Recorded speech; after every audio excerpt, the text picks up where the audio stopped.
वारकरी समजता, पण हे कसं काय? मी सांगितलं मी वारकरी नाहीये, पण तो वारकऱ्यांचा माझ्यावर प्रेम आहे, माझी श्रद्धा वारकऱ्यांच्यावर आहे. जे काही चुकीचं झालं असेल त्याला काय शासन व्हायचं तर माझे वारकरी देतील आणि मी माझं काम करत राहणार आहे. आणि खरंच सांगतो, ज्यावेळेस ही घटना घडली माझ्या सर्व वारकऱ्यांनी मला फोन करून सांगितलं, ज्यांनी चुकीचं काम केलंय ते त्यांचं बघतील, तुम्ही तुमचं काम करा. आणि मी माझी पुन्हा एकदा सर्व वारकरी संप्रदायाची माफी मागतो, कारण की महाराज शेवट चुका केल्यात, त्यांनी चुका केल्यात, त्यांची त्रास त्यांना होतोयच, परंतु ही जी माझी भावंड आहेत ही खऱ्या अर्थाने माझे प्रतिनिधी बनून समाजामध्ये काम करतात.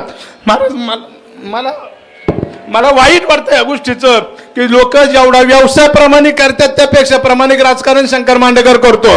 आणि आयुष्यात कधीच कोणाला मी दुखावणार नाही. जी चुकीची आहेत महाराज त्यांना तुम्ही सांगितल्याप्रमाणे शेवट शरीर हे बलदंडच असावं लागतं.